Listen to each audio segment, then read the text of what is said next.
Hello, friends. Robert Bevan here, author of the Caverns Creatures series of comedy, fantasy novels, and short stories.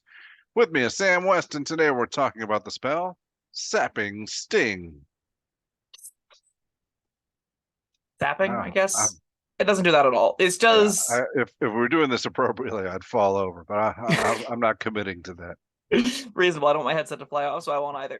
This is a necromancy cantrip from Explorer's Guide to Wildmount, which is like it is this weird middle ground. So there's a bunch of magic expanded content that doesn't really like full D&D stuff, where you get like the the archetypes of the clerics from Amonkhet, and that's just like, I mean, this is pretty much just for this one niche setting, feels a little bit less official. And then you get, the official PHB and Xanathar's Guide to Everything and stuff. This is like a weird middle ground where it's like, I mean, they printed it like it's a Xanathar's Guide to Everything, but I don't know who the designers were or anything like that. They give a bunch of specific cantrips that aren't always findable on D&D Beyond. There's weird search parameters that don't make them show up sometimes, not others. I don't get it. It's not important. What is important is that this is a Dunamancy spell for wizards, which is like there are these two wizard archetypes in Explorer's Guide to Wildmount that get this is an expanded cantrip, but you also, if you ask your DM, just get that, like, you're supposed to ask your DM for it. Say, hey, can I use this cantrip that exists in this book? That's to say, talk to your DM if you want to use this kind of thing. Most of them are entirely fine and play well at the table. This says you sap the vitality of one creature you can see in range. The target makes a con save or takes a d4 damage and falls prone. Its range is 30 feet, takes an action to cast. It does a d4 bonus damage at 5th, 11th, and 17th level. Bob, what do you think? All right. Technically, I think this is probably better than Vicious Mockery, but I'm always saying Vicious Mockery before this. Well, of course, this is not for bards, but like I don't know, what is Vicious Mockery? Like a tiny Disadvantage bit on of their next damage attack roll. and disadvantage of the next attack roll. No, I think it depends on the prone condition. If you've got a bunch of like melee buddies, then yeah, you everybody is fighting. You tell one guy to fall down, and then everybody beats the snot out of him. Um, I think that is a lot better than just giving disadvantage on the creature's next attack roll. I agree. However, if you have a heavily ranged party, then they're getting disadvantages on their attacks against the prone target, and that's less good or more bad even. I really like the spell that it exists. I think Yeah. because of you had that like just established dichotomy. Ranged parties don't really want this. Melee parties really want this. Figuring out where you fit on that, like that spectrum, what your role in the group is, should you consider this effect, I think is an interesting question to ask. And because of the damage in cantrip that does an amount of damage that'll kill things at one, that's relevant, and it gives you a pretty relevant save that is more meaningful at some tables than others. This is going to be one of those spells where you go, all right, team, I'm playing a wizard. Can I take Sapping Sting? Will we make use out of it? You're playing a Rangers? Probably not you. You're playing a Rogue? Well, are you like stabbing him with melee Rogue? No, you're playing ranged? Okay, so that leaves just the Paladin? No thanks. I'll stay off Sapping Sting. Alternative legal here. I'm playing a Monk. I'm playing a Barbarian. I'm playing a Fighter. And you go, great, I'll take Sapping Sting. We'll have a blast, right? It'll really lend itself well to setting up a party where everyone feels like they're playing part of a cohesive A team, right? Where everyone's going in, they've got their role, you're the wizard, and this matters most like the first 3 levels. Whenever you care about casting cantrips, we'll be like, great, I'll Sapping Sting the thing. The monk will be like, oh, what? And then do like a drop kick or throw their arm on them. The barbarian will just tackle them, and it'll be sweet. Yeah. Um, it's not a lengthy description. There's Certainly isn't. It's not the most complicated effect in the world. I wish this got printed in a more official capacity. I don't know how else to like describe the situation with Explorer's Guide to Wildmount. It's kind of weird. I really think this spell is excellent. I think most groups can probably make some amount of use out of it. I don't love the fantasy. I don't get how a Sapping Sting is dropping things prone. That doesn't I make a lot I of sense to me. I get that. It's necrotic damage. You're sucking their life force out, and they're tired. Oh, You've sapped their energy. That's what it does. okay.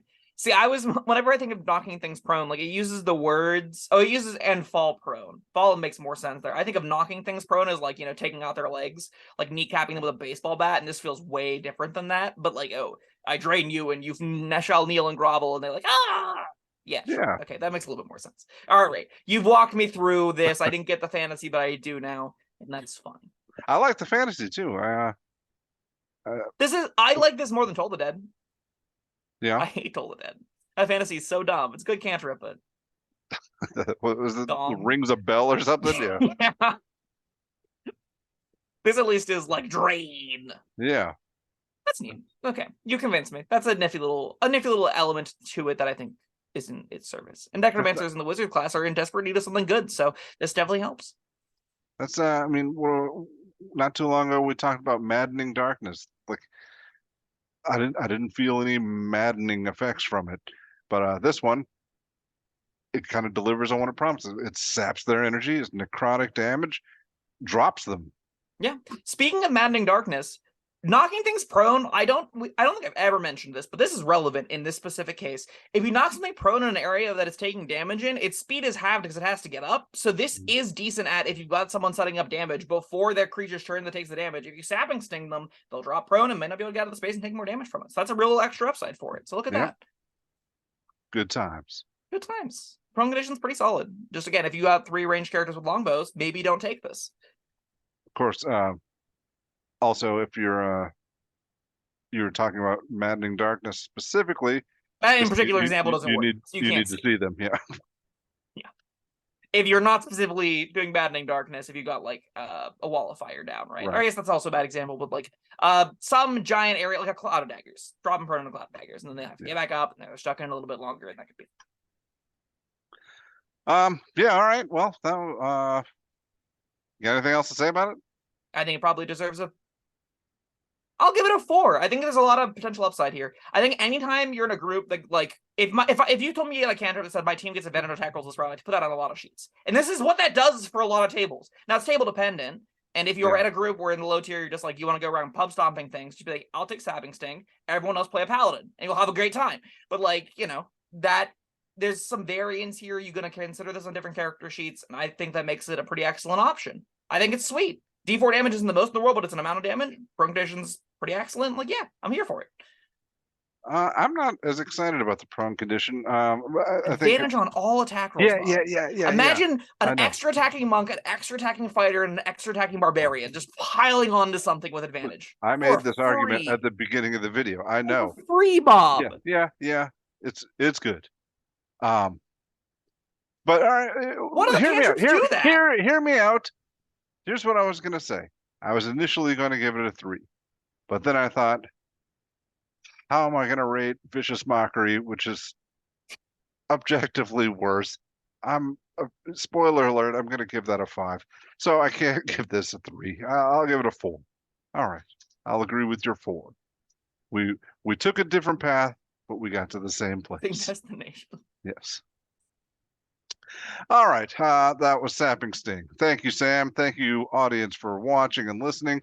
Let us know what you think of Sapping Sting and other things. Let us know how your day is going. Just leave some comments and hit the like buttons and the bells and stuff. And we'll see you next time. Bye-bye. Thank you for watching. If you found this helpful, informative, or entertaining, I'd really appreciate it if you hit the like button below. You needn't smash it, a gentle tap will suffice. If you want to see more videos like this, subscribe to the channel.